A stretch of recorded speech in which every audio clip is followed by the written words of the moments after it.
Junta is a pathetic loser, so shy and lonely that everyone considers him completely invisible, like a ghost haunting the hallways without anyone bothering to acknowledge his existence. However, his peaceful and utterly boring school life comes to an abrupt end when the most popular girl in class starts relentlessly teasing him and doing all sorts of things to cheer him up and get under his skin in ways that would make any normal person question reality.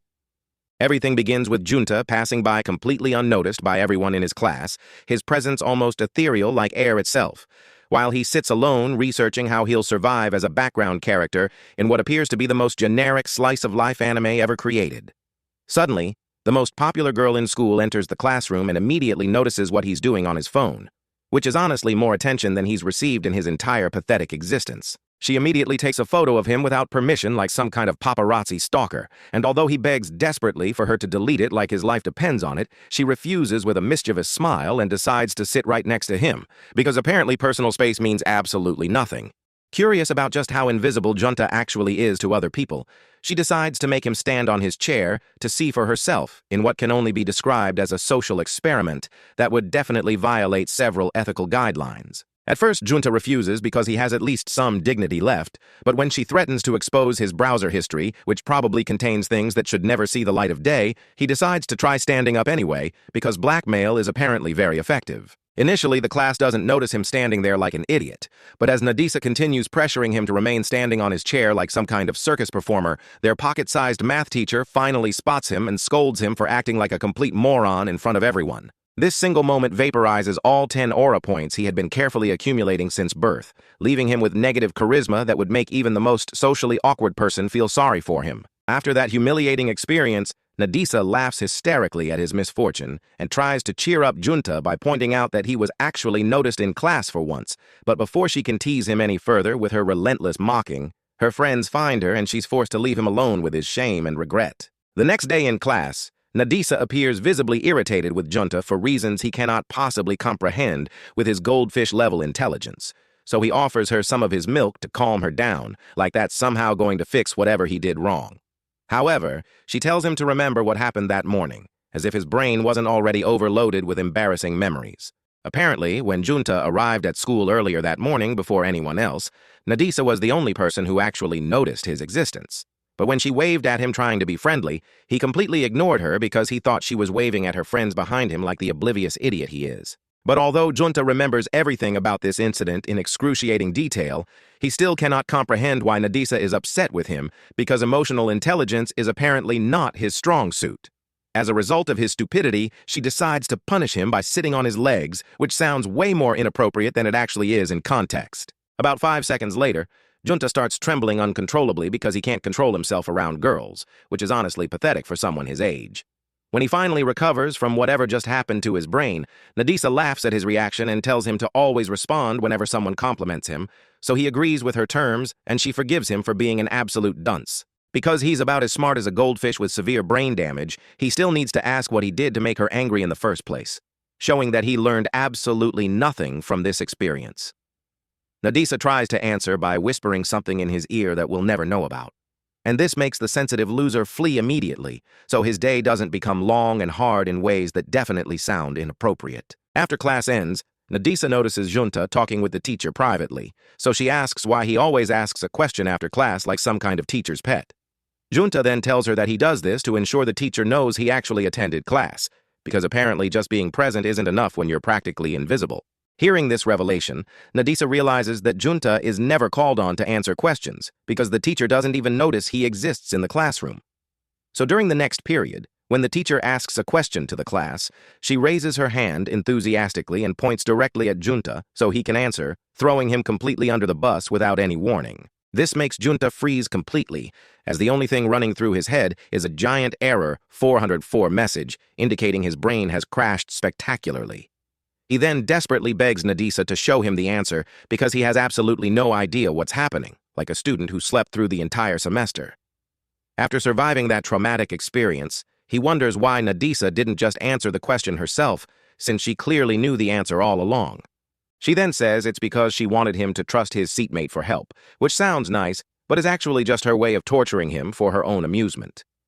At that exact moment, The teacher calls on her to answer the next question, catching her completely off guard in what can only be described as instant karma. 𝐂𝐨𝐧𝐭𝐚𝐭𝐨 stands up nervously and begs 𝐵𝒐𝒄𝒊𝒆 to save her this time, so he takes a quick glance at his textbook and tells her the correct answer, proving he's not completely useless. After class ends, 𝐂𝐨𝐴 tries to get 𝐵𝒐𝒊𝒆's contact information like some kind of determined stalker, but before she can successfully obtain it, her friends suddenly appear out of nowhere. 𝐵𝒐𝒊𝒆 makes a Batman-style exit by disappearing into the shadows, which makes 𝐂𝐂𝐨𝐴 feel genuinely bad about scaring him away like a frightened animal. On Saturday, 𝐂𝐂𝐨𝒴 finds 𝐵𝒐𝒊𝒆 sitting alone in the city, looking pathetic as usual, and decides to ask what he's doing by himself, like a lonely loser. 𝐵𝒐𝒊𝒆 then explains that he went out to buy a video game, but got distracted by someone distributing tissue packets on the street like they were the most fascinating thing in the world.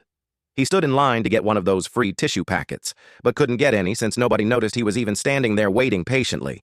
So he finally spoke up and asked for one himself, which must have required all his courage. When he got the tissue packet, he felt strangely accomplished and completely forgot that he had originally gone out to buy his favorite game, showing his priorities are absolutely ridiculous.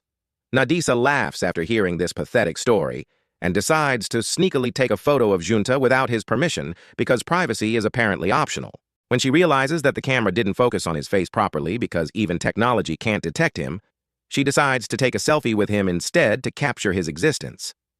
𝐵𝒐𝒊𝒆 claims that the camera wouldn't recognize him anyway, so 𝐂𝐂𝐨𝒴 sits closer to him to ensure he's in the frame, invading his personal space bubble. After she takes the photo successfully, 𝐵𝒐𝒊𝒆 is shocked to see that the camera actually captured him for once in his miserable life. Then 𝐂𝐂𝐨𝒴 decides to get his number to send him the selfie they just took together. Out of nowhere, she casually suggests they should hang out together sometime, insisting that he'll have an easier time getting tissues if they're together, which is honestly the weakest excuse for asking someone out ever conceived. Because 𝐵𝒐𝒊𝒆 can't understand hints even if they hit him in the face with a brick, the idiot thinks she only wants to hang out to get tissue packets and agrees to give her his contact information without realizing what's actually happening. However, 𝐂𝐨𝒴 gets excited about finally getting his number and walks away blushing while looking at their photo together like a lovesick teenager.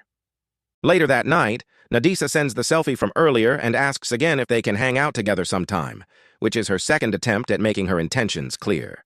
Seeing this message shocks 𝐵𝒐𝒊𝒆 completely, since he genuinely thought she was joking the first time because nobody has ever wanted to spend time with him voluntarily. After thinking about it for approximately 5 minutes, because his brain processes information at the speed of a broken calculator, he finally responds, saying he'll go out with her, sealing his fate. When 𝐂𝐨𝒴 sees his response, she walks around the house red as a traffic light while grinning foolishly at her phone screen. The following week, 𝐵𝒐𝒊𝒆 feels sleepy during class and considers taking a nap, since nobody would notice him sleeping anyway with his invisible powers. But when he realizes that 𝐂𝐨𝒴 would definitely know about it, he turns to the side and is shocked to find the girl half asleep herself, proving that even popular girls get tired sometimes. Later that day, 𝐵𝒐𝒊𝒆 looks exhausted because he's completely drained from sports training that apparently almost killed him. Apparently, he ran a long-distance race with his friends and was forced to complete the entire lap while screaming so others would notice he had finished, which sounds absolutely humiliating. Currently, 𝐂𝐨𝒴 seems concerned to see him in this pathetic state, but he moves away from her because he feels like he's stinking after all that exercise, showing he at least has some self-awareness. Noticing his discomfort, 𝐂𝐨𝒴 hugs him to make him feel comfortable around her, which is surprisingly forward for someone who barely knows him. But he moves away again because his sausage was starting to cook, which is definitely an unfortunate way to phrase that situation. After that awkward moment, 𝐂𝐨𝒴 leaves to get something mysterious. It's when 𝐵𝒐𝒊𝒆 notices that she changed her hairstyle, and he finds it cute now, making him wonder if going to a barber would fix his own face in the mirror. But he thinks that even Photoshop would quit its job trying to improve his appearance, showing his self-esteem is in the negatives. Sometime later, 𝐂𝐨𝒴 returns with some wet wipes and hands them to him to clean his sweat, acting like a caring girlfriend already. While 𝐵𝒐𝒊𝒆 uses them gratefully, 𝐂𝐨𝒴 stares at him and smiles creepily, saying that now they have the same scent, which means they match, which is honestly kind of weird when you think about it. Hearing this revelation shocks 𝐵𝒐𝒊𝒆 to his core. But before he can process what that means, 𝐂𝐨𝒴 leaves to meet her friends and escape the awkward atmosphere. While she's changing into her uniform for the next class, 𝐂𝒏𝒏𝒄𝒊𝒆 and Hazuki notice how she seems unusually happy and ask if something good happened to make her smile like that. However, 𝐂𝐨𝒴 refuses to tell them anything about it, and even prevents 𝒂𝒏𝒏𝒄𝒊𝒆 from using her wet wipes like they're sacred relics. Seeing this suspicious behavior, 𝐂𝐨𝐴 imagines that the wipes have something to do with why 𝐂𝐨𝐴 is so happy today. Although 𝐂𝐨𝐴 denies it unconvincingly, 𝐂𝐨𝐴 unmasks her lies and realizes she's definitely hiding something important. On Saturday, 𝐂𝐴 gets excited because his favorite manga series was just released, so he goes to a store to buy it like the nerd he is. When he arrives at the store, he struggles to pass through the electric door because it doesn't recognize his existence, which is both sad and hilarious at the same time. Fortunately, 𝐂𝐨𝐴, who happens to be watching this pathetic display, appears and helps him get through the door like a knight in shining armor. Seeing 𝐂𝐨𝐴 up close shocks 𝐂𝐴 completely, and he gets a bit shy because she heard him struggling with an automatic door like an incompetent fool. Upon entering the store together, 𝐂𝐨𝐴 asks what he wants to buy, so he shows her his favorite manga series with enthusiasm. 𝐂𝐨𝐴 thinks it looks cool and becomes interested in reading it, but when she realizes that parts 1 and 2 are sold out everywhere, she begs to borrow them from 𝐂𝐴 instead of waiting. Although the request shocks the poor boy who doesn't lend his precious manga to anyone, he agrees anyway and they leave the store together heading home. On the way back, 𝐂𝐨𝐴 notices that they live near each other coincidentally, so she decides to follow him home to get the manga immediately because patience is not one of her virtues. After getting the manga volumes, she asks 𝐂𝐴 what time he leaves for school in the morning, and when she discovers he leaves earlier than her, she thinks about starting to leave early so they can walk to school together every day. So the next morning, 𝐂𝐨𝐴 wakes up at 6 in the morning and starts getting ready for school way earlier than usual. When she finishes getting dressed, she hesitates about how to style her hair for maximum impact, but decides to use her sister's hair clip to give it a special touch that will definitely get noticed. After that, she goes downstairs and joins 𝐂𝐴, her older sister, for breakfast at the table. At the table, 𝐂𝐴 observes carefully and asks if something special is happening at school today, and 𝐂𝐨𝐴 denies it unconvincingly. However, her reaction gives away that something is definitely happening, and 𝐂𝐴 notices immediately because sisters always know. She compliments 𝐂𝐨𝐴 for looking cute today and teases her for using an expensive hair clip, but when she realizes that 𝐂𝐨𝐴 might be dressing up to impress a boy at school, 𝐂𝐨𝐴 gets flustered and leaves quickly before she can be interrogated further. Outside, she stands on a street corner waiting for 𝐂𝐴, so it looks like a coincidence when they meet, which is honestly kind of creepy but also adorable. When 𝐂𝐴 appears, 𝐂𝐨𝐴 expects him to compliment her appearance, and she gets disappointed when he says absolutely nothing like the oblivious fool he is. As they walk to school together, 𝐂𝐴 realizes he's never walked with anyone to school before, much less with a girl as bold as 𝐂𝐨𝐴 who actively seeks out his company. At some point, they stop in front of a convenience store where 𝐂𝐨𝐴 asks 𝐂𝐴 about his lunch preferences in casual conversation.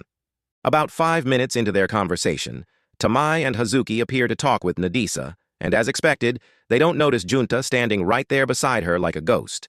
They only notice him when 𝐂𝐨𝐴 mentions that he's sitting next to her in class, and this leaves them completely speechless when they finally see him materialize. However, when 𝐂𝐨𝐴 tells 𝐂𝐴 that she always meets her friends at that location, he stands up immediately and leaves to avoid being third-wheeled into the friend zone forever. Later that afternoon, 𝐂𝐴 sits in class and realizes his day isn't different from any other day, just because he walked with a strange-looking girl like 𝐂𝐨𝐴 who actually notices him. During lunch, he eats alone as usual and notes that nobody makes eye contact with him, so he decides that today will end like any other boring day in his miserable existence. As time passes, he finishes all his classes and heads home to rest and recover from another exhausting day. On the way home, he notices the lady in front of him isn't listening, so he tries to move away to avoid bumping into her like a considerate person. Unfortunately, a car passes by at high speed and covers him completely in mud, turning him into a walking disaster. Instead of being embarrassed about his appearance, 𝐂𝐴 walks away as if nothing happened because he's already used to being treated like he doesn't exist anyway. However, 𝐂𝐨𝐴 appears out of nowhere feeling sorry for him because she saw everything that happened before, witnessing his humiliation firsthand. She decides to accompany him to his house so he can take a shower and freshen up, but when she realizes he lost his key somewhere, she offers to let him shower at her house instead, which is surprisingly trusting. 𝐂𝐴 agrees nervously and follows her home, where he accidentally sees one of her plot armor bras lying around.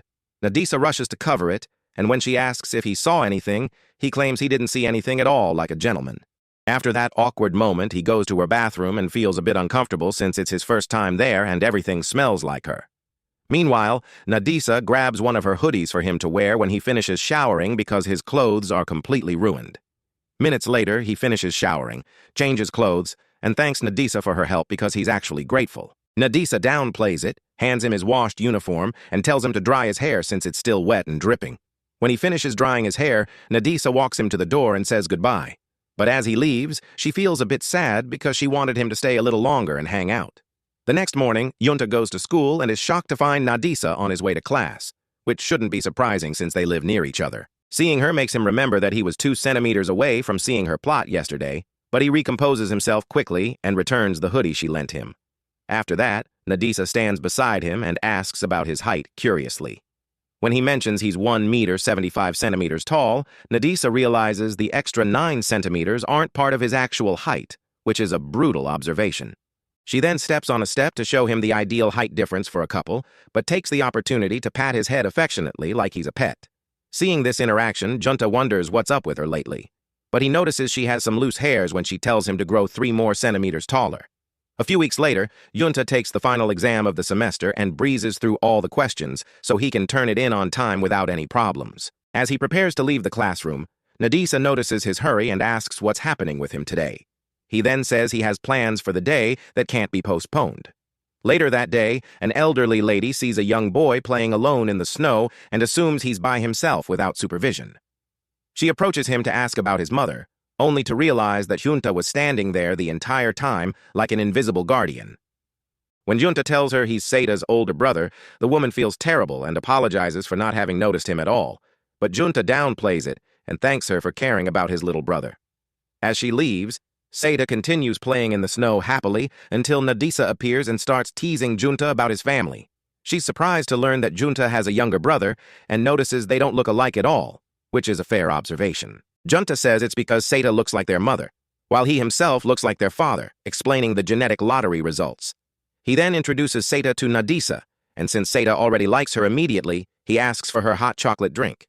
When 𝐂𝐿𝐴 gives it to him, he thanks her, hugs her tightly, and calls her pretty, showing he has better game than his older brother. At some point, he offers the drink back to 𝐂𝐿𝐴, asking her to take a sip first. After she finishes drinking, 𝐂𝐴 gives the drink to 𝐂𝐴, asking him to drink from it as well. However, 𝐂𝐴 refuses immediately because that would mean an indirect kiss with 𝐂𝐿𝐴, and his virgin brain can't handle that concept. But since 𝐂𝐴 is making cute puppy eyes, he pretends to drink from it without actually touching his lips to the bottle. Seeing this cowardly display, 𝐂𝐿𝐴 teases 𝐂𝐴 for avoiding an indirect kiss with her, but the fool ignores her and walks away embarrassed. The next day, he finishes a manga series and decides to go to a bookstore far from home because the next manga he wants has uncensored images that he definitely doesn't want anyone knowing about. At the store, he starts panicking because there are too many people around who might recognize him, but he calms down when they all leave and decides to make his choice. While browsing the shelves, he sees another uncensored manga and decides to check it out, but when he realizes nobody in the store would recognize him anyway, he opens it to see what it's about without any shame. However, 𝐂𝐴 spots him doing this, and it turns out she works at the store as a cashier. When 𝐂𝐴 realizes he's been caught red-handed, he tries to hide the manga so 𝐂𝐴 doesn't think he's some kind of pervert, but it's already too late for damage control. Soon, he notices that 𝐂𝐴 shares the same last name as 𝐂𝐿𝐴, and imagines that only people with that surname can notice his existence. He then pays for his manga and leaves the store quickly, not realizing he dropped his school ID card on the floor like a careless idiot. In his absence, 𝐂𝐴 picks it up and realizes he attends the same school as her little sister, connecting the dots. So when she gets home that night, she hands the card to 𝐂𝐴 and tells her to return it to the owner tomorrow at school. When 𝐂𝐴 sees the card, her expression gives away that she knows 𝐂𝐴 personally. But she's a bit shocked when 𝐂𝐴 tells her that 𝐂𝐴 was reading uncensored manga about a woman with enormous melons at the bookstore. So the next day, she shows the card to 𝐂𝐴 and refuses to give it back to him immediately, teasing him mercilessly. She then tells him her sister found it at the store and asks if he likes watermelon ambassadors, which is her way of calling him a pervert. Hearing this shocks 𝐂𝐴 completely, as he realizes the girl from the store is 𝐂𝐿𝐴's sister, and now she knows his dirty secret. But before he can explain himself properly, 𝐂𝐴 hands back the card and calls him a degenerate loser with a smile. The following day, 𝐂𝐴 appears at school and reminds 𝐂𝐴 about his promise to go out with her sometime. She then asks if he has any free day coming up, and he tells her he has nothing planned for his upcoming holiday, which is code for being a lonely loser. Hearing this, 𝐂𝐴 asks if they can go out next Saturday, and he agrees without thinking twice about it. However, when he checks the calendar later, he's shocked to discover that next Saturday is Christmas Day, realizing he just agreed to a date. On D-Day, 𝐂𝐴 leaves to meet 𝐂𝐴, and he's nervous on the way because he's about an hour early like an overachiever. As he struggles to dodge everyone in the crowd, he finally finds a perfect place to sit down and wait. However, that's when a man and his wife, whose lip filler could block out the sun, appear and sit on him because they don't know he's even there taking up space. After Junta escapes from them, he waits another 30 minutes before 𝐂𝐨𝐷𝒆 finally appears looking beautiful. When she asks how long he waited, he claims he just arrived to seem cool. But when 𝐂𝐿𝐴 holds his hands and notices how cold they are, she asks again how long he actually waited, and he admits it was 20 minutes of freezing his ass off. 𝐂𝐿𝐴 feels bad after hearing this, and explains she took so long to appear because of the present she bought for him, which makes him feel guilty. As she hands him the present, he gets nervous again, because he'll have to buy one for her too now. He then tells her to wait while he runs off to find something for her in a panic. On the way, Junta seems clueless about what to buy. But he gets an idea when he remembers it's winter and people need warm things. When he returns, he apologizes for wasting time and gives 𝐂𝐿𝐴 a beautiful pair of gloves so she can deal with the cold weather better. Seeing this thoughtful gift, 𝐂𝐿𝐴 thanks him deeply for thinking so much about her comfort and wears them immediately. However, she gets flustered when she remembers what she bought for Junta, which is just a shirt with the words main character written on it in bold letters. While she feels bad about her lame gift choice, Junta downplays it as if it's nothing because he didn't expect a present anyway, so he's happy with whatever he receives from her. Hearing him say he likes the present makes her happy, and they continue hanging out together enjoying their Christmas date. A few weeks later, he watches his favorite anime and continues imitating a transformation sequence for about 2 hours straight, like an absolute nerd. When his mother gets tired of his nonsense, she tells him to take 𝐂𝐴 outside to play, and he agrees reluctantly. Outside, 𝐂𝐴 continues trying to imitate the transformations from the show, but when they're in a location where Junta confirms nobody is watching them, he imitates the transformation perfectly, and 𝐂𝐴 thinks it's really cool. As he continues his performance, 𝐂𝐿𝐴 appears out of nowhere and reveals she was recording the whole thing, leaving him completely shocked and mortified. The following week, Junta sits in class feeling nervous because he wore the wrong pair of socks to school like an idiot. Earlier, it was physical education class, and at that time he noticed nobody could tell he was wearing the wrong thing anyway. Currently, 𝐂𝐿𝐴 enters the classroom with her friends, and Junta notices there's something strange about her appearance today. He continues staring at her to figure out what's different, but when 𝐂𝐿𝐴 catches him and asks what's happening, he says it's nothing to avoid embarrassment. However, during the next period, Junta continues staring at her like a creep, and he only looks away when the teacher finishes the lecture. Minutes later, their pocket-sized teacher asks 𝐂𝐿𝐴 to help put up a poster at the back of the classroom. So she begs Junta to lend a hand, and Junta agrees to help her, but makes sure not to stretch too much so she doesn't notice his mismatched socks. About 2 seconds later, he grabs a chair to make things easier, but 𝐂𝐿𝐴 unmasks him immediately and tells him not to feel insecure about his socks, which is embarrassing. He moves away and allows 𝐂𝐿𝐴 to properly put up the poster by herself. As she climbs onto the chair, he realizes her leggings are what made her look different today. But he accidentally blurts this out and gets shy afterward. Seeing his reaction, 𝐂𝐿𝐴 tells him she only wore the leggings because her usual socks weren't dry yet, but she continues teasing him for looking at her legs all day long like a pervert. Junta immediately gets flustered and tries to defend himself from these accusations, but 𝐂𝐿𝐴 downplays it as if it's no big deal and continues putting up the poster. When she finishes, she suggests getting a drink that Junta usually buys at the convenience store and gets excited when Junta agrees to go with her. Getting there, she tells Junta to also get a drink for himself so they can share together like a couple. He refuses initially, claiming he wants a meat bun instead to avoid the obvious trap. However, since it's 𝐂𝐿𝐴's first time at the convenience store somehow, she begs Junta to help her in case she messes up her order like a child. About 5 seconds later, she gets confused about which drink size to order because too many choices exist. So she throws a side glance at Junta and he tells her to choose the regular size to keep things simple. After that, he shows her how to use the coffee machine and she gets excited about being there finally. On their way out, Junta finds it strange that it's 𝐂𝐿𝐴's first time buying a drink at the store, since he always felt she could do anything without help. When 𝐂𝐿𝐴 offers him her drink to try, he refuses, claiming he's fine with his meat bun, when in reality he's trying to avoid falling into her indirect kiss trap again. 𝐂𝐿𝐴, however, raises her game by asking to eat from his meat bun instead, and before he can think about tearing off a piece for her, she already took a bite directly from it, like they're dating.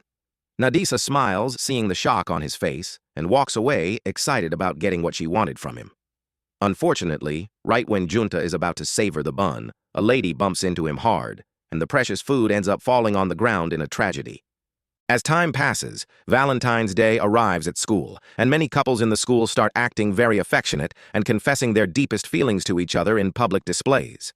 As for 𝐂𝐿𝐴, he enters school as if it's a completely normal day, totally convinced he won't receive absolutely any romantic treatment from anyone. He treats it as just another ordinary day, and recalls a time when his teacher promised to give chocolate to all students on Valentine's Day. While all the other students received theirs, he unfortunately got absolutely nothing because the teacher simply didn't notice him at all, which is honestly tragic. Suddenly, 𝐂𝐿𝐴 is completely shocked to check his desk and realize someone left a chocolate candy specifically for him hidden there. He's paralyzed for about 5 long seconds, trying desperately to process the situation, and assumes someone must have forgotten their candy there in his desk by mistake. However, he takes a second look and thinks better about it, then realizes someone must have intentionally left the candy for him on purpose. But recalling that 𝐂𝐿𝐴 is the only girl he really talks to regularly, he starts seriously doubting she's responsible for this since she's way out of his league. At this exact moment, 𝐂𝐿𝐴 appears with an expression of genuine concern for him, and this shocks him deeply because he doesn't know if she was watching him or not the whole time. Since he's still quite intrigued by the candy question, he decides he'll ask her about the person behind this mysterious gift. He spends the next 5 long minutes just thinking about what exactly he should say to her without sounding desperate. In the end, he doesn't ask her absolutely anything, firmly believing there's no way the chocolate is really for him because miracles don't happen. On the other hand, 𝐂𝐿𝐴 smiles at him sweetly and asks if he's ever received chocolate on Valentine's Day before in his life, to which he simply responds with a sad no. Hearing this pathetic answer, she points out that someone left candies specifically for him to find, and he immediately asks with great curiosity if she knows absolutely anything about the subject. 𝐂𝐿𝐴 promptly says yes, she knows about it, then tells him the girl behind making the candies put a lot of effort into them, so he really should enjoy them properly. Despite everything, 𝐂𝐿𝐴 continues firmly thinking the candies aren't for him at all, so 𝐂𝐿𝐴 decides to leave without giving him absolutely any additional clues about her identity. The day before, she had returned home from the shopping mall carrying a bag full of supplies and told 𝐂𝐴 she intended to make candies for Valentine's Day. As soon as 𝐂𝐴 heard this declaration, she started trembling uncontrollably because she knew very well that 𝐂𝐿𝐴 was a few centimeters away from completely exploding the kitchen with her cooking skills. Later, 𝐂𝐿𝐴 went online researching various ways she could make candies successfully. But when she finally finished cooking, 𝐂𝐴 told her to stop immediately because the sugar deserved something much better than whatever disaster she created. She advised 𝐂𝐿𝐴 to buy the candies at the store instead of trying to make them herself. But 𝐂𝐿𝐴 refused vehemently and insisted on trying to prepare them again because stubbornness runs in the family. Hearing all this, 𝐂𝐴 wondered if there was perhaps someone in particular 𝐂𝐿𝐴 really wanted to give those candies to, and from 𝐂𝐿𝐴's facial expression, she quickly realized her suspicions were indeed true about her crush. After that revelation, 𝐂𝐴 started preparing some cookies and decided to show 𝐂𝐿𝐴 exactly how everything is properly done in the kitchen. 𝐂𝐿𝐴 listened attentively and did exactly as she was instructed, but got a bit worried when some of her candies ended up coming out somewhat deformed looking. However, when 𝐂𝐴 tasted them, she realized they were actually even better, and praised 𝐂𝐿𝐴 for putting so much love and care into each one of them. Hearing all this left 𝐂𝐿𝐴 extremely happy and satisfied with her work. Then she decided to carefully choose the candies with the best shape to deliver to 𝐂𝐿𝐴 the next day. When she finished absolutely everything, she came back to sincerely thank 𝐂𝐴 for being such a great and valuable help. But her sister, who is quite annoying sometimes, started teasing her incessantly about making candies for a boy she likes. Currently, 𝐂𝐿𝐴 savors the candy while still wondering who exactly gave it to him without revealing their identity. Although he comments that the taste is really very good, a few weeks later, 𝐂𝐿𝐴 recalls all the good and pleasant moments he enjoyed alone during his lunch break at school. Lunch break is undoubtedly his favorite part of every day, as he can eat in his favorite places without being absolutely noticed by anyone around him. Since the weather is nice and quite warm today, he decides to head to the back of the school and eat there, ensuring nobody will find him in his secret spot. But exactly when he's about to unwrap his food, 𝐂𝐿𝐴 suddenly appears claiming she looked for him absolutely everywhere around campus. When she suggests they have lunch together, 𝐂𝐿𝐴 remembers she always eats with her friends, but she promptly tells him they're quite busy with some meetings today. She then starts eating her own food, but the exact moment Junta opens his lunchbox, she falls completely in love with his meal and starts drooling visibly, desperately wishing to take a bite. Noticing this reaction, Junta offers her some of his food kindly, and she accepts delightedly, but not before trading a little bit of hers. She tries to feed Junta with her food romantically, acting as if they were a couple on a date, but Junta moves away quickly and eats the food by himself to avoid embarrassment. He then offers his meal again, and 𝐂𝐨𝒏𝒄𝒊𝒆 makes a point of eating directly from his hand, leaving him completely shocked by the situation unfolding. At some point, he decides to try 𝐂𝐿𝒆's meal and realizes it's incredibly delicious, but is completely stunned when she tells him it was she herself who cooked everything from scratch. Seeing his surprised reaction, 𝐂𝐿𝒆 assumes he wishes to taste more of her homemade meal and offers to bring a larger amount for him next time they eat together. Later that same afternoon, 𝐂𝐿𝒆 joins her friends at a restaurant to grab a drink together, where 𝐂𝐨 compliments her for looking very cute lately with her improved appearance. While she wonders if 𝐂𝐿𝒆 has a crush on someone special, Hazuki mentions that 𝐂𝐿𝒆 has absolutely no guys in her life romantically, since she still acts in a quite mature way around boys. Hearing all this makes 𝐂𝐨 try to steal a kiss from 𝐂𝐿𝒆 playfully, claiming it's simply because 𝐂𝐿𝒆 is looking way too cute today, but Hazuki drags her away quickly before anything happens. Hazuki then asks 𝐂𝐿𝒆 if she's interested in any boy at school currently and is completely shocked when 𝐂𝐿𝒆 mentions Junta's name without hesitation. 𝐂𝐨 feels exactly the same surprise and wonders why 𝐂𝐿𝒆 decided to settle for such a dumb and boring loser like Junta of all people. But 𝐂𝐿𝒆 bluntly tells her to shut up, explaining that Junta is actually a very cool person and extremely fun to be around despite appearances. She says she deeply hates when any person talks badly about Junta behind his back, and this leads 𝐂𝐨 to tears because she had made quite harsh comments about him earlier. However, 𝐂𝐿𝒆 downplays the situation, saying it's not a big deal, really, and freezes completely the exact moment Hazuki asks what Junta's strong points would be as a person. After thinking very carefully about everything, 𝐂𝐿𝒆 refuses to say absolutely anything about Junta to them, and this makes Hazuki feel like she's guarding him for herself selfishly. When 𝐂𝐿𝒆 claims she's not doing that at all, Hazuki asks how she'd feel if Junta was dating another girl instead of her. 𝐂𝐿𝒆 thinks deeply about this question and feels an intense jealousy rising. The next day, Junta wakes up and goes to school much earlier than usual, because he really wants to be the first person to arrive at the classroom for once. When he gets there, he finds absolutely nobody in class yet.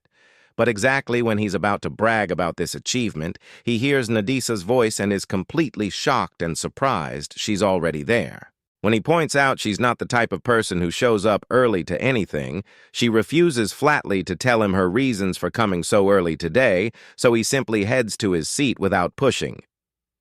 𝐂𝐿𝒆, who is listening to music on her phone, begs him to join her, and even when he refuses initially, she puts the earphones in his ear and says with a smile she wasn't asking, but rather telling him what to do. She then shares the seat with him and starts playing one of her favorite songs for them to enjoy together.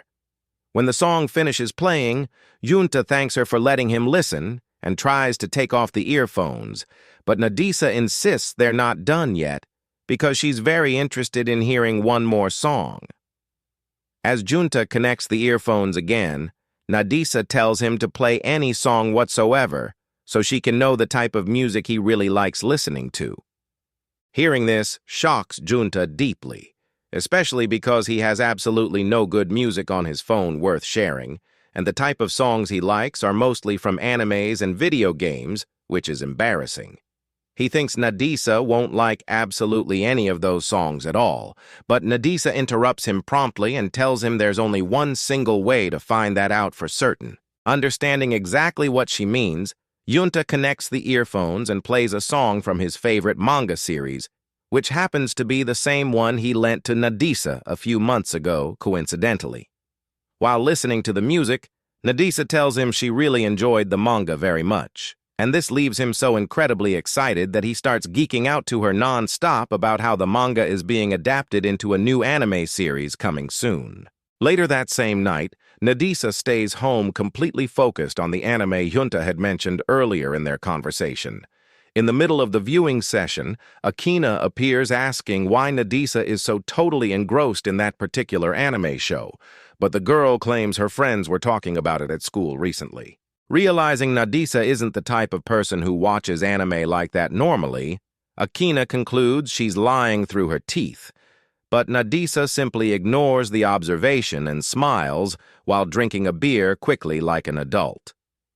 That night, Junta sits at home staring fixedly at the calendar, desperately wishing the days could pass much faster so another anime episode could air soon. However, when he sees that March 14th on the calendar represents White Day, he immediately remembers the special candy he received on Valentine's Day from his secret admirer.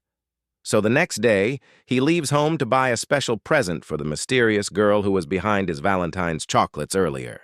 While at the shopping mall, he trips and falls embarrassingly, and although he usually passes completely unnoticed by everyone, a staff member sees him and promptly checks if he's really okay after that fall.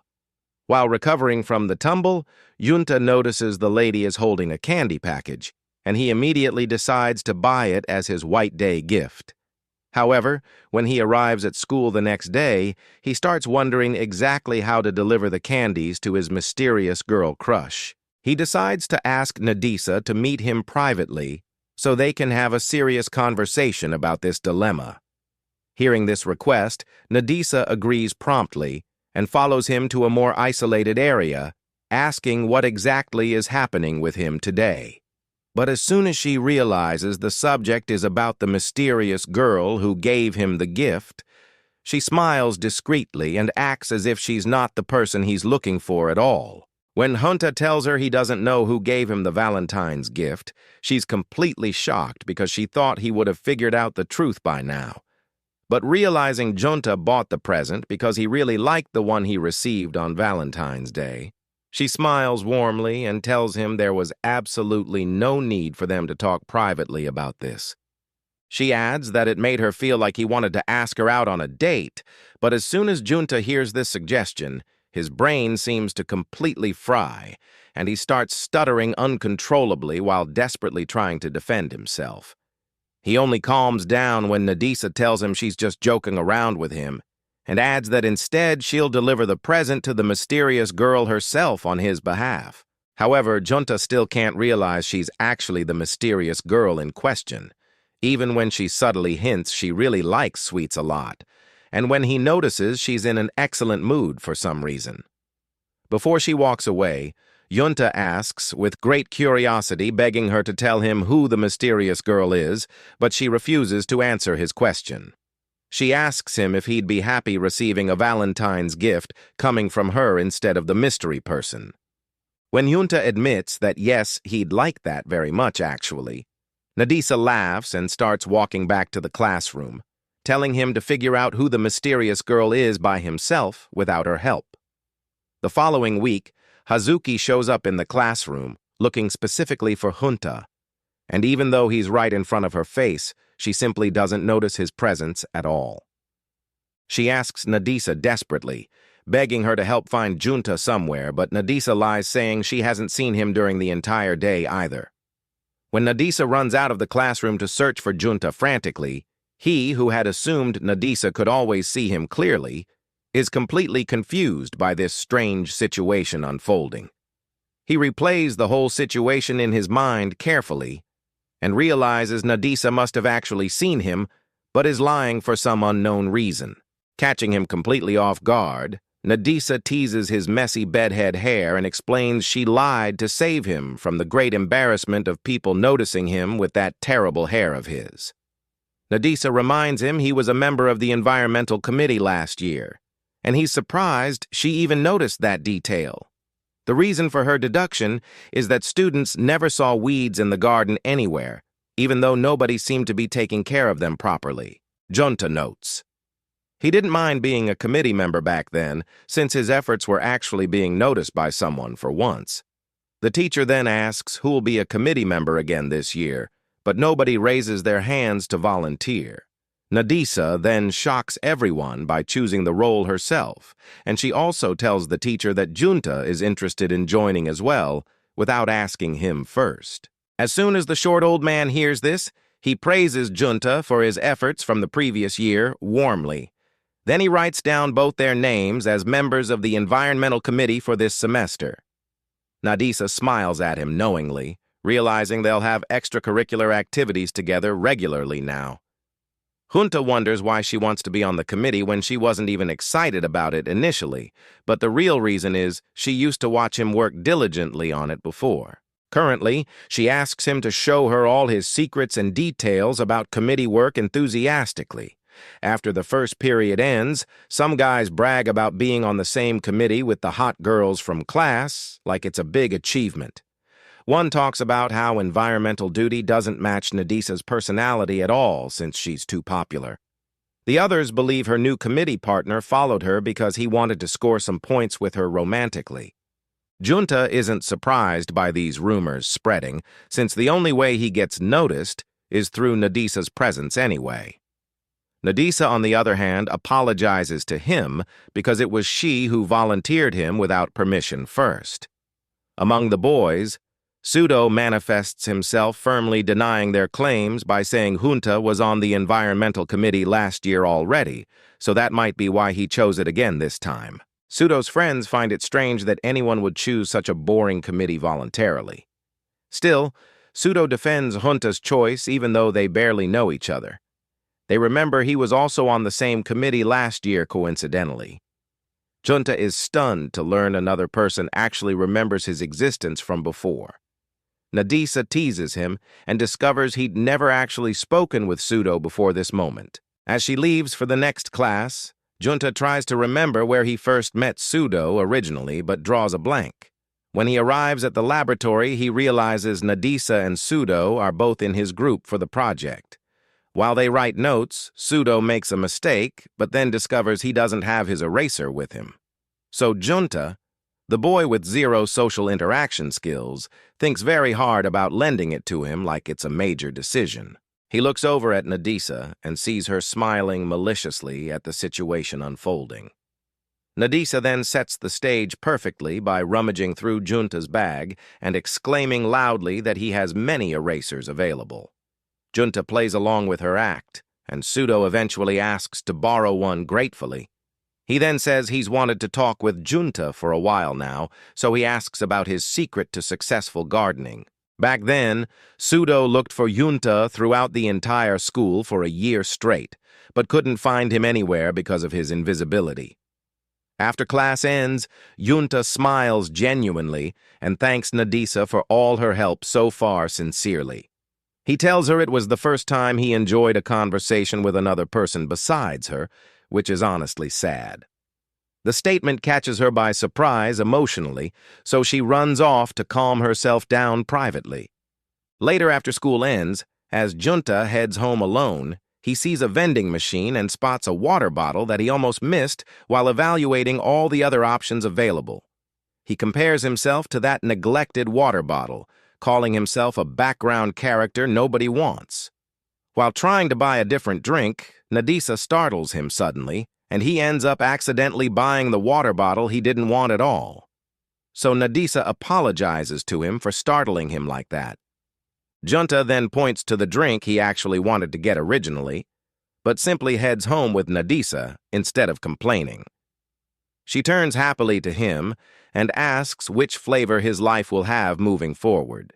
He remembers his boring routine and then concludes it'll be as plain as water without any excitement. To his surprise, she laughs and tells him, whatever will be, philosophically. She identifies with him, saying it's hard to decide when you have so many options to choose from. As they walk home together, she asks how he'd get the classic lemon flavor he mentioned wanting.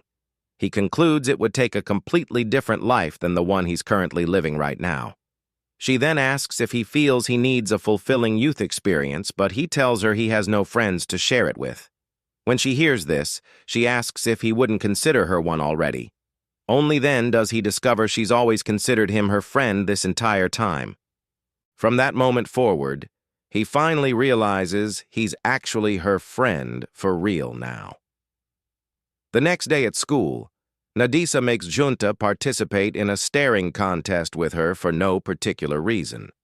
Junta tries making funny faces to make her look away first, but she doesn't lose focus at all no matter what. Instead, she pulls out her trump card by telling him with a serious expression about 𝐂𝐨𝒏𝒄𝒊𝒆's melon sizes, and the poor boy quickly looks away immediately and loses the contest.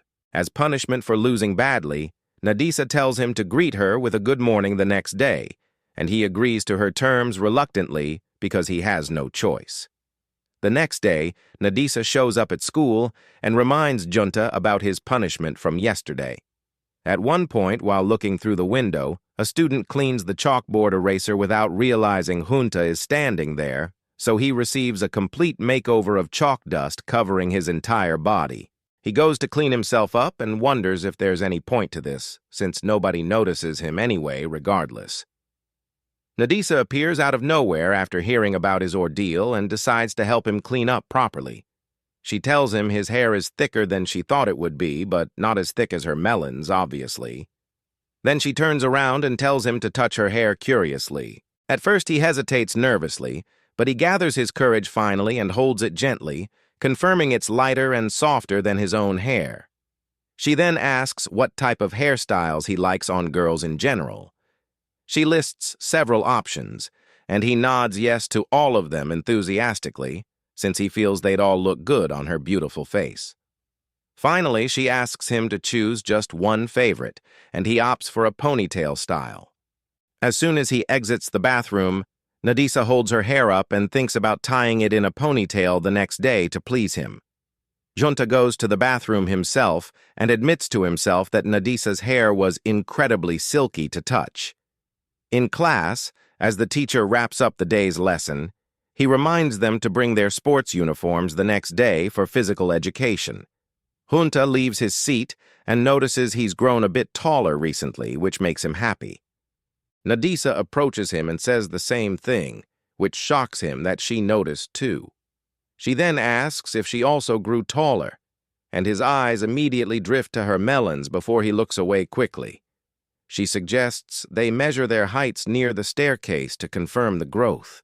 She places the ruler over his head and asks him to hold it while she checks hers next. When she looks at the measurement, she sees he's taller than her now finally. The strange position makes it look like he's about to ask her out on a date.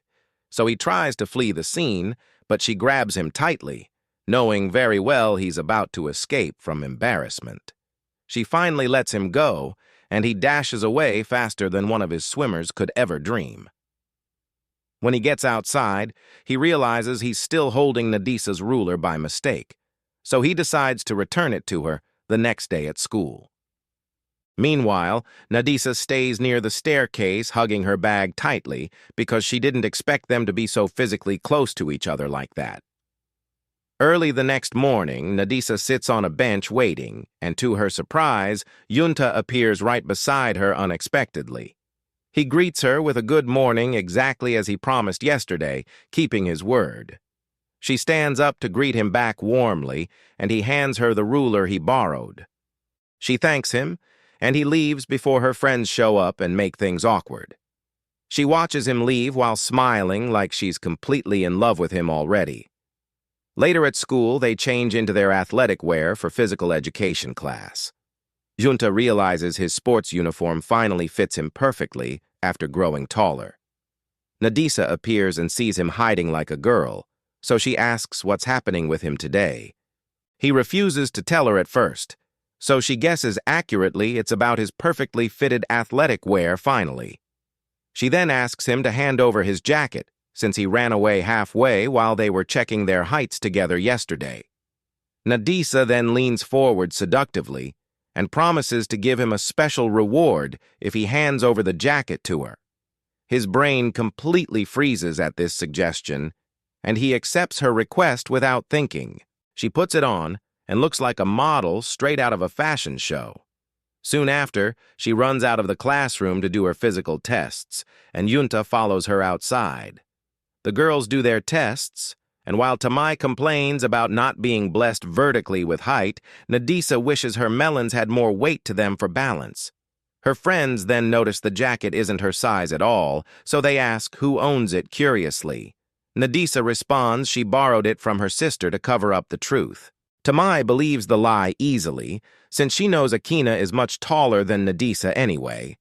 Hazuki, on the other hand, finds this suspicious because of the huge age difference between the sisters, making borrowing clothes unlikely, but she lets it pass without further investigation.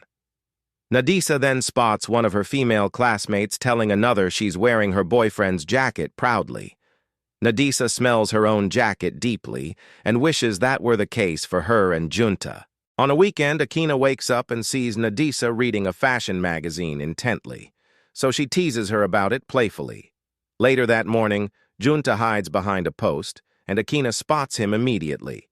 He immediately backs away after remembering what happened at the picnic incident with 𝐂𝐨𝐴's drunk behavior, but she apologizes sincerely and says she doesn't remember what happened that day. He then explains he's watching 𝐂𝐴 do his first errand alone from a distance. She tells him there's no need to hide behind a post, since he's always so imperceptible to everyone anyway. But Junta tells her his condition doesn't work on family members or people who've been around him long enough to build resistance. Speaking of 𝐂𝐴, 𝐂𝐨𝐴 tells him how she did the same thing for 𝐂𝐨𝐴 when she was little, just like this. She notes that although the journey isn't long for adults, it's still an adventure for young children learning independence. She watches as 𝐂𝐴 successfully buys eggs and returns home, safely completing his mission. 𝐂𝐨𝐴 tells Junta how 𝐂𝐨𝐴 also returned safely on her first errand, but tripped and ruined the eggs completely during that first attempt, crying hysterically afterward. Junta finds it difficult imagining 𝐂𝐨𝐴 acting like that now as a teenager, but 𝐂𝐨𝐴 tells him 𝐂𝐨𝐴 loves having her head patted, calling it the fastest way to comfort her when she's upset. She pats Junta's head before heading home, demonstrating the technique on him. When she gets home, she tells 𝐂𝐨𝐴 about seeing 𝐂𝐴 do his first errand and reminds her of hers fondly. As soon as 𝐂𝐨𝐴 remembers the broken egg incident, she pouts adorably, but 𝐂𝐨𝐴 rubs her head affectionately, and she calms down immediately. 𝐂𝐨𝐴 then teases her, saying she'd probably like it more if her crush patted her hair instead of her sister. 𝐂𝐨𝐴 tries to imagine this scenario blushing. 𝐂𝐨𝐴 asks who she was thinking about, but 𝐂𝐨𝐴 claims it was nobody in particular. To get revenge on her, 𝐂𝐨𝐴 says she plans to make omelets with many eggs for lunch today, reminding her of past trauma. Days later in class, Junta stares at his phone excitedly while his long-awaited manga finally gets an anime adaptation announcement. He suddenly spots 𝐂𝐨𝐴, who was calling his attention, and he freaks out completely. She notices his good mood and asks him to tell her everything that happened. So he talks enthusiastically about the cinema adaptation of the manga he gave her to read before. 𝐂𝐨𝐴 informs him she collected all the other volumes of the manga he lent her originally. After she confirms he plans to watch it alone like a loser, she suggests going with him, and he almost has a heart attack. That Friday, Junta waits at a location for 𝐂𝐨𝐴 and realizes he's not used to going out with her despite having done this twice before already. Soon, 𝐂𝐨𝐴 appears looking absolutely stunning, and he's left speechless, impressed by her beauty today. As they head to the train station together, she shows him her ponytail, asking his opinion, and he shyly says she looks beautiful wearing it. Upon entering the train, 𝐂𝐨𝐴 seems a bit uncomfortable with the crowd pressing in. So Junta offers to switch places with her so she feels more at ease in the cramped space. 𝐂𝐨𝐴 hesitates to switch places, fearing Junta will lose his balance in the crowd, so she settles for holding his backpack to support herself instead. When they arrive at the next station, more people enter the train, making it even more crowded.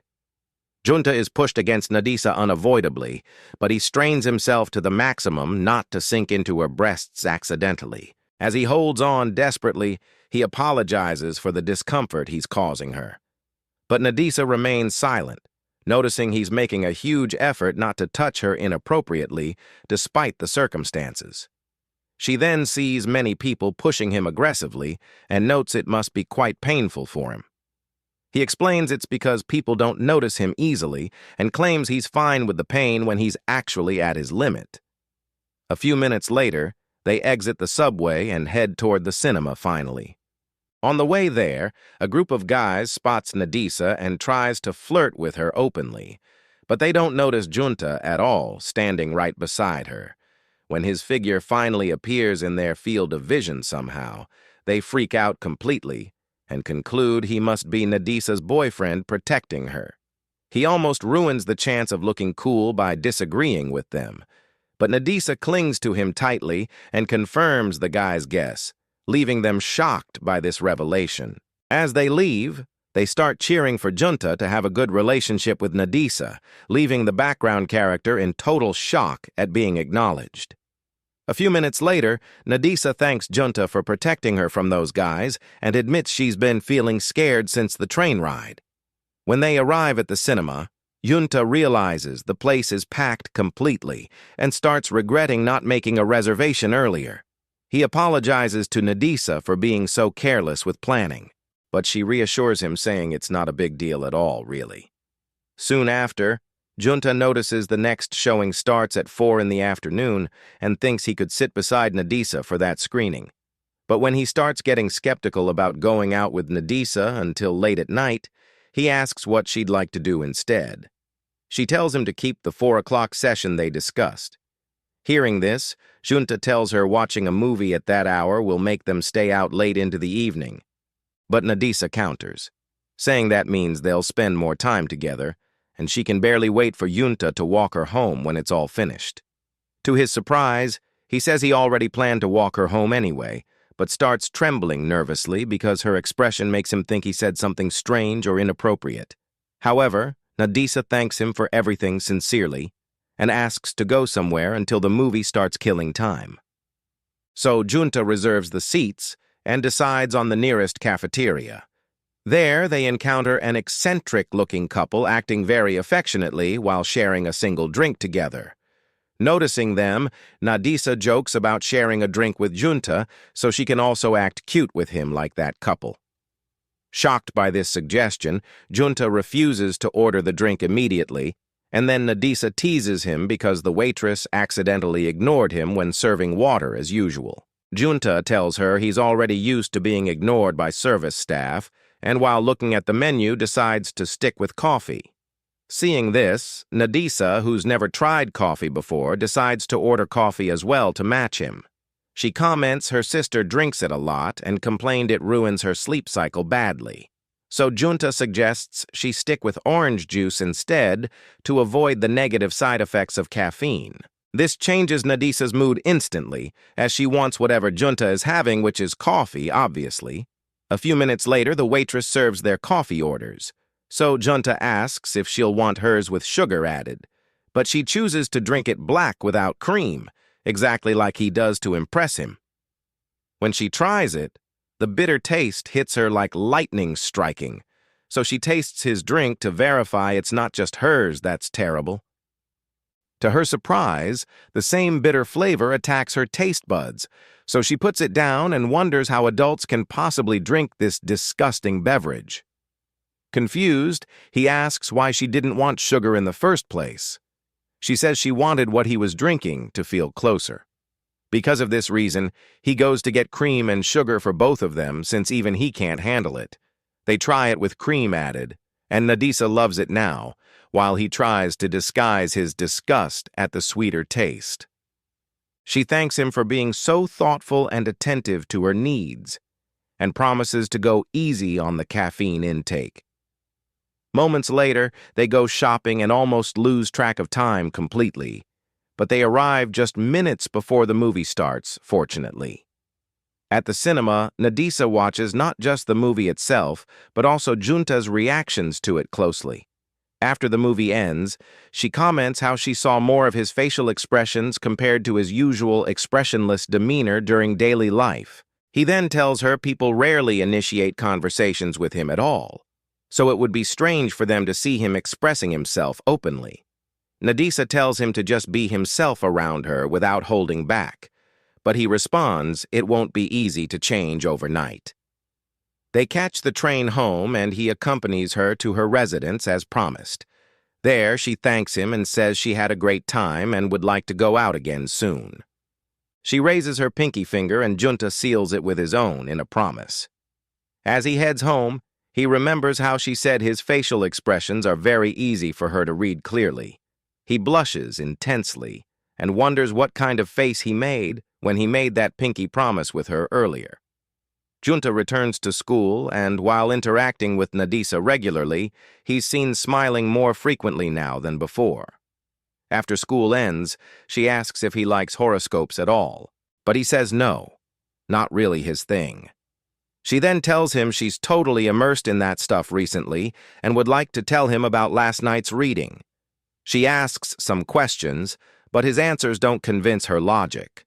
So she invites him to take a psychological test with her instead. They're asked to guess the number of kittens in their room hypothetically.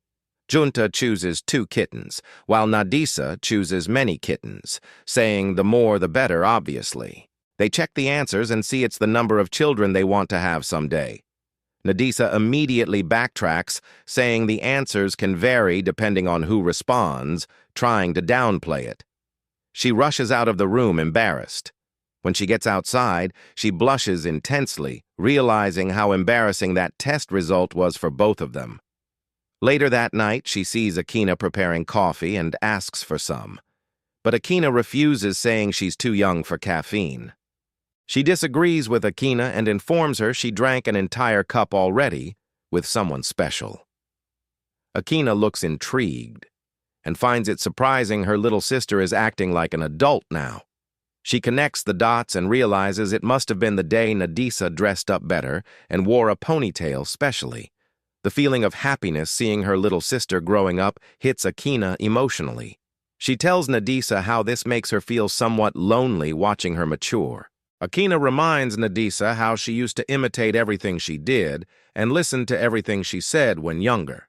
Confused, 𝒏𝒖𝒏𝒄𝒊𝒆 asks if she's mad about drinking the coffee without warning first. But 𝒂𝐚𝐨 says no, she's just thinking about how 𝒏𝒖𝒏𝒄𝒊𝒆 is becoming more and more her own person without even realizing it's happening. 𝒏𝒖𝒏𝒄𝒊𝒆 disagrees, saying maybe she hasn't noticed, but she's still imitating 𝒂𝐚𝐭𝐨. Just like the reason she drank coffee was because of watching her sister do it. 𝒂𝐚𝐨 thinks about this observation, but 𝒏𝒖𝒏𝒄𝒊𝒆 grabs her coffee cup and runs to her room to escape. 𝒂𝐚𝐨 finds it adorable her little sister can now tease her back like this.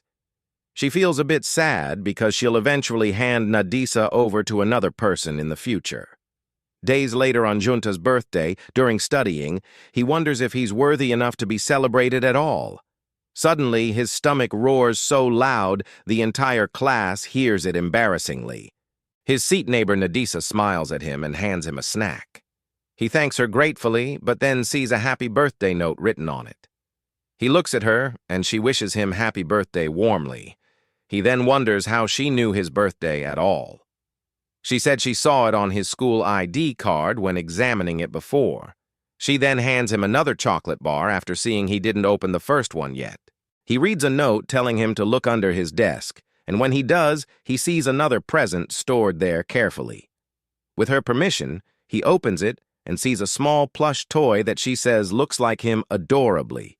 She gets nervous from not seeing him react much, so she wonders if it's too cute for a boy to accept. But to her surprise, he smiles at the thoughtful gift. He then asks when her birthday is, and she says it's August 2nd. She asks if he wants to give her a present in return, and he tells her not to have too many expectations. She smiles warmly, then opens the chocolate bar before putting it in his mouth, feeding him. She then promises to give him another present next year as well. He's immediately overcome with joy and hides his face to prevent her from seeing his expression. He then tells her nobody has ever done anything for his birthday before now. This alone makes him incredibly happy, so he thanks her for remembering his birthday, but refuses to lift his head so she can see his face. She notes he's using all his willpower not to let out a huge smile. During closing time, Junta says goodbye to 𝒏𝒖𝒏𝒄𝒊𝒆. and as soon as he exits the classroom, his teacher enters looking for him without noticing his presence at all, standing right there. He then walks down the hallway and his classmates don't see him either. When he leaves, a student spots him briefly but wonders if maybe they're just imagining things. Junta then realizes 𝐂𝐨𝒏𝒄𝒊𝒆 can see him easily, unlike everyone else around them. While she watches him from the classroom window, she remembers flipping through 𝐂𝐨𝒏𝒄𝒊𝒆's middle school yearbook and seeing Junta's photo separated from the rest of his classmates oddly. It was then 𝐂𝐨𝒏𝒄𝒊𝒆 told her about him, how she didn't notice him during her 3 years in middle school at all. Since then, 𝐂𝐨𝒏𝒄𝒊𝒆 had a slight interest in him, mysteriously. When they returned to high school, she noticed Junta was in her class, and she was the only one who could see him clearly. During the first semester, she observed from afar and saw how people didn't notice him at all. But to her luck, they became seat neighbors in the second semester finally. So she decided to compliment him, and he almost freaked out realizing she could actually see his existence. His reaction sparked her curiosity deeply, and she knew she was the first person who could notice him properly, so she promised herself to get more reactions from him over time. Currently, she watches him from the window and says goodbye, saying they'd see each other the next day. She realizes she can't take her eyes off Junta for a while now. That's the end of today's video, folks. If you made it this far, smash that like button and subscribe to Curious Nerd for more anime content just like this. Hit the notification bell so you never miss when we drop our next recap. And hey, drop a comment below telling us which anime we should cover next. We read every single one, and your suggestions might just become our next video. Thanks for watching, and remember, stay curious, stay nerdy, and we'll see you in the next one.